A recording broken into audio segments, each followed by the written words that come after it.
What is up, guys? Welcome back to the channel. We're still working on the Auto Union 1000 SP, and a few episodes ago you saw me take my first stab at making some seats. And admittedly, the upholstery, not my forte. That was literally the first time I've ever tried to wrap anything with foam and wood. I mean, we got it done. I am stoked on the seats. I mean, we started from scratch. I'm not formally trained in CAD design or anything like that. This isn't a professional shop. There's plenty of room for improvement and learning. But for now, we're gonna move forward with putting these seats in the car so we can work on our pedal assembly. Because I'm just itching to drive this car. We have so many steps to cover before we get there. And this is one of them. So once we can sit in the car, I can figure out where my feet comfortably sit and where I can build my pedal cluster, because it's not mounting to the factory location in the Volkswagen Beetle Pan under the Auto Union. But in today's episode, I'm working on a frame to build for under the seats to mount to our slider rails, which are ultimately going to mount to the floor of the Beetle Pan in the Auto Union.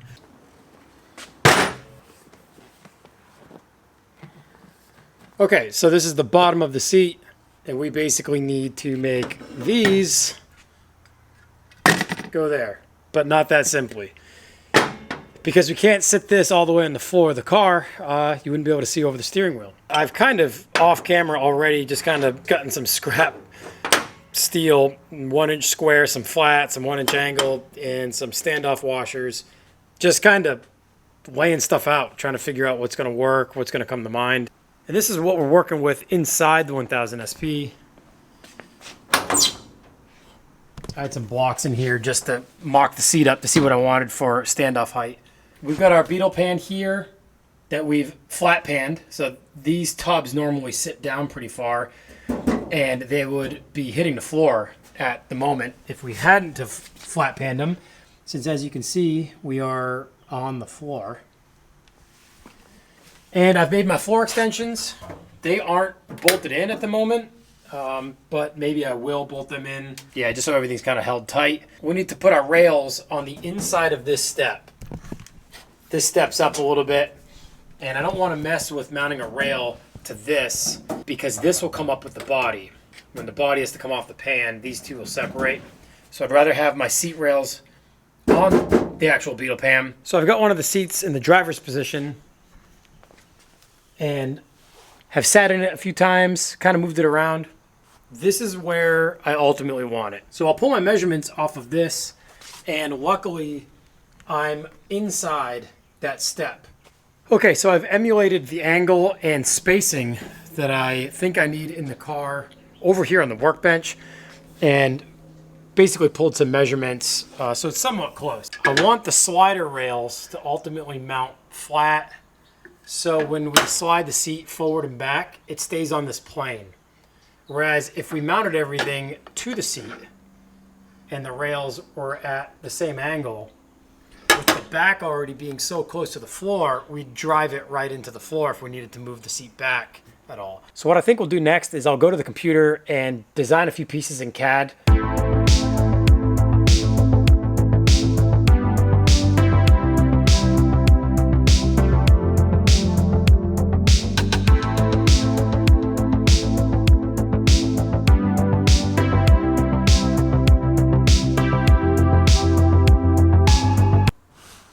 Alright, so made a couple of tabs, and as always, pre-pro'd them out of poster board on the laser first, just before we go to steel. You know, I like saving as much steel as possible.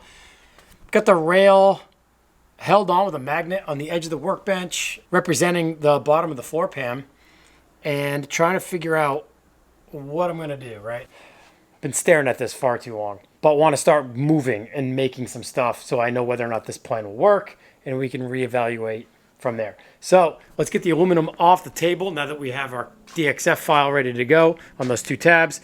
We'll get some 3/16, I think. I've got some thick stuff here. That's 1/8, I believe. This is 1/4. This is our 3/16 right here, and I've got enough to work with here.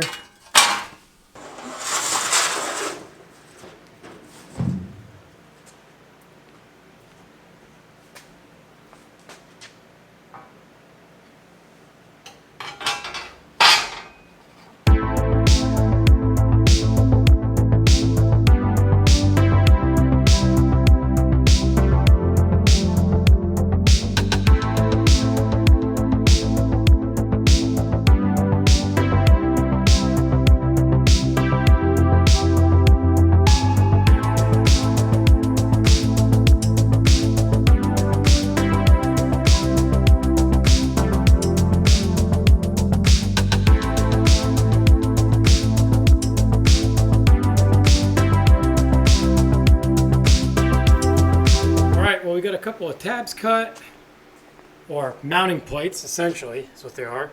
Poster board and 3/16 steel. I'm going to be using a 1/4-20, just like I used on the seats, obviously since we're going into those nutserts that are in the wood.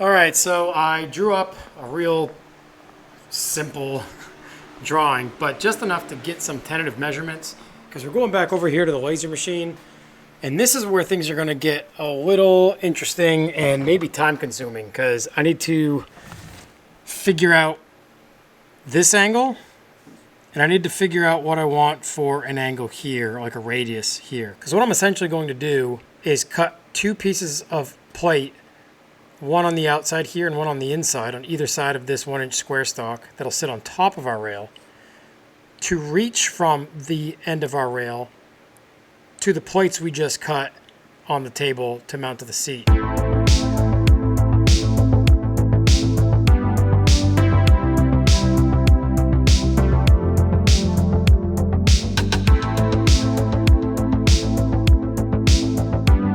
So now we have this piece cut out of poster board, and let's just see if it's in the ballpark of what we need or if it's way, way out of range. And hopefully it won't take me a ton of tries to do this. So without this falling down. Whoa. Well, that's almost on the money. No way does that work first try.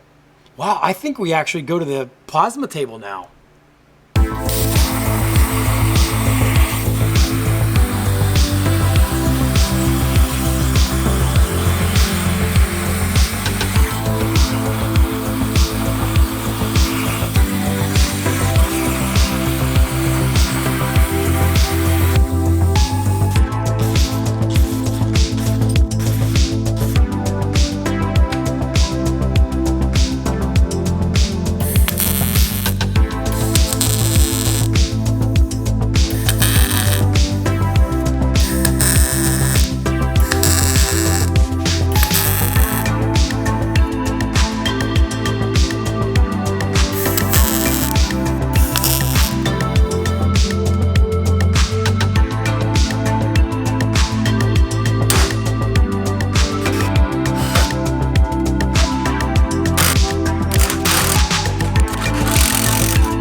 right, so I finally have a game plan put together, and I've taken much more time than what I've filmed to kind of come up with a plan.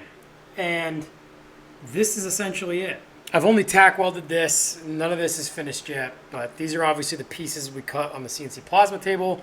A piece of 1-inch square stock reduced to a piece of 1-inch angle that I've angle cut aggressively for the angle of the bottom of the seat.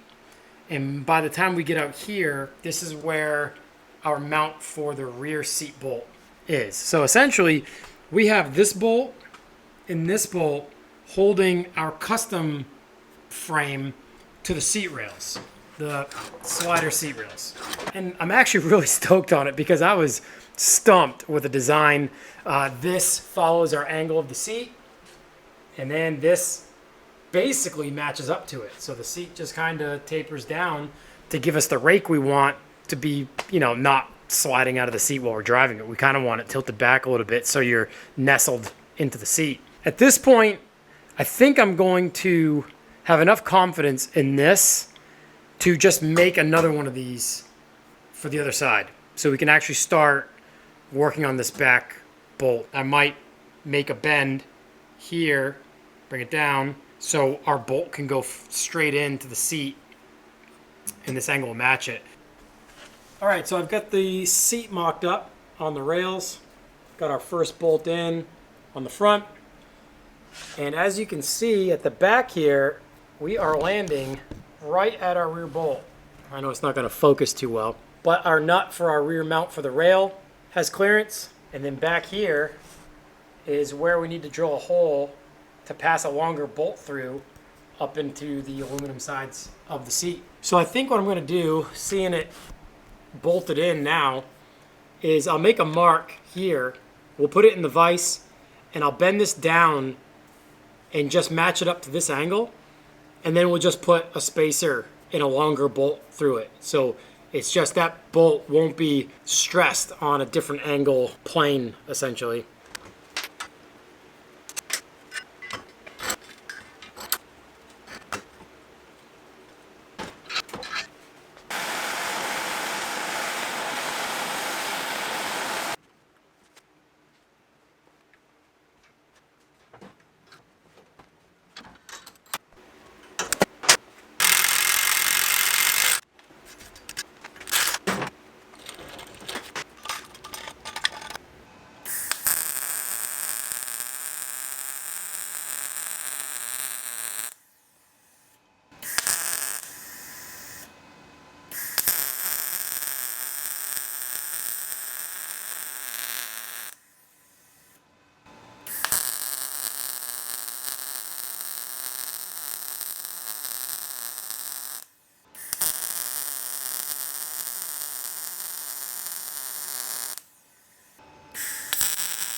All right, next morning, and we have the first rail done and bolted up. I just used a few washers back here to space it for now, but our angles line up. We're not touching the bolt head of our back mount to the rail. And obviously the front one has allowance inside as well to get to.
All right, so I kind of just put my head down and started working and just kind of figured out time-lapse everything because I just feel like these are taking absolutely forever, but they are kind of involved, especially the side with the adjuster, since I had to make the relief cut for the pivot point of the lock.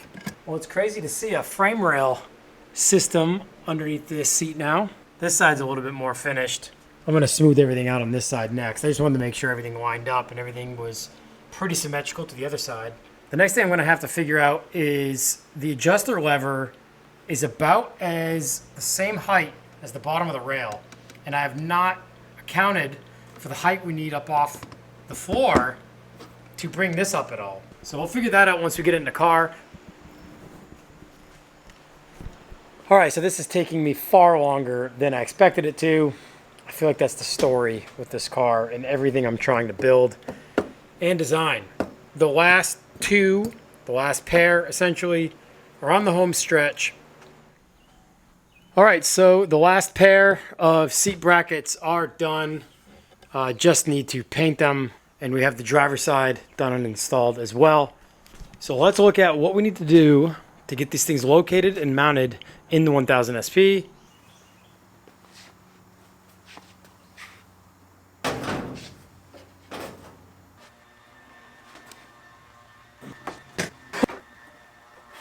All right, so I scribed out the 4 studs on the frame of the seat onto the floor of the SP that I need to drill holes for to sink it into the floor.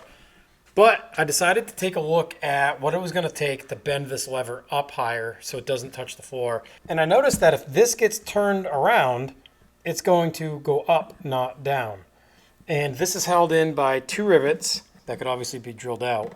And I went to my hardware bin, and I just so happen to have 4 machine screws that look to be the same diameter or close to it, and some nuts that will reach through these 2 pieces. So before we go any farther in mounting these into the car, I think I'm going to take the rails off, drill these rivets out, flip this lever around so it actually goes up higher to the seat and not down towards the floor.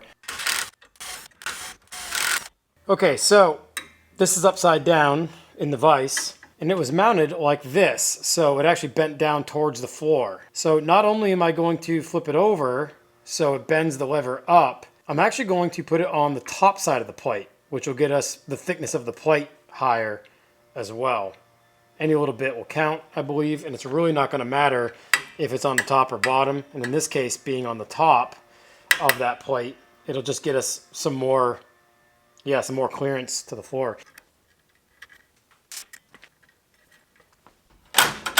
Everything works as it should, and it shouldn't touch the bottom of the seat either. Seat's up here, so no, we still got clearance there. Not bad. I'll take it.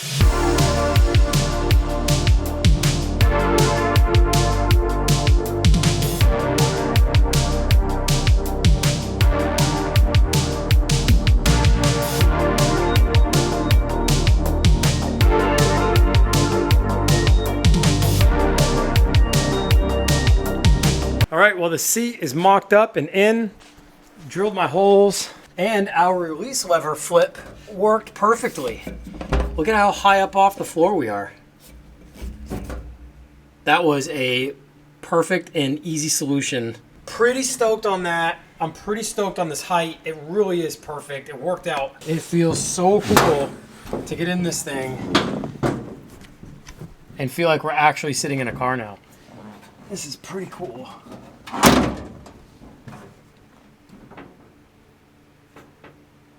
We're getting close. We're getting close. All we need now is some pedals. This will help us find that location. All right, so I cleaned up all the rails, got them painted. They've set up now, and I am in the process of putting them back together, hopefully for the last time.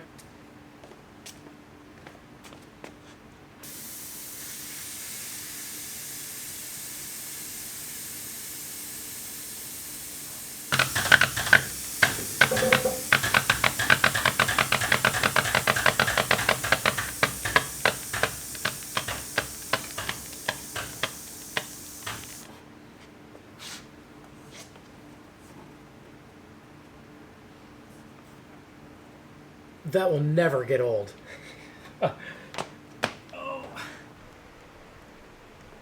We officially have seats in the 1000 SP. I almost can't believe it. I almost can't believe that we just made them from scratch, essentially, with plenty of room for improvement. But nonetheless, we've made them from scratch. And I am so happy with them. I really am. And I'm really happy with these frames. I'm just in that rut of the project that just challenges me. I feel like every step of the way has just been challenging me. As I've already said in the episode where I made the seats, there's plenty of room for improvement. And I've had a few good friends reach out to me who are in upholstery and far more talented than I am, who have offered to recover these for me, which we're totally going to do. But man, it is so cool to see seats in there. Entry while aired out is almost comical. The door handle's at my knees. Let the seat stay put when you get in it. Adjuster works well. You can slide up, you can slide back, locks in. Really not unhappy with the amount of overhead space. And from the middle of its adjustment, I feel like I've got good leg room. I've got a great idea where I can mount a pedal cluster now, a floating pedal assembly.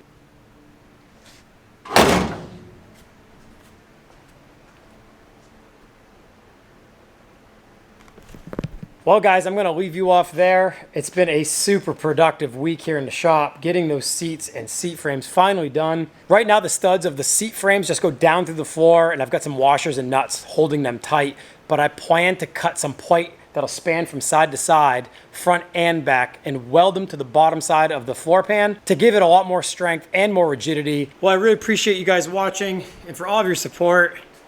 It's been another big step for the 1000 SP. We're getting closer to driving it.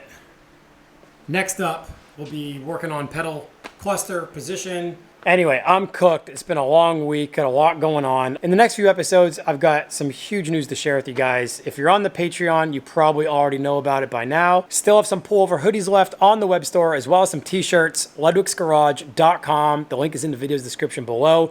Fall and winter are fast approaching, so go grab those hoodies now. I know the first batch of 1000 SP shirts went fast. We didn't do too many of them, so we're gonna do another batch of shirts very soon. Thanks for watching, guys. We'll see you in the next episode.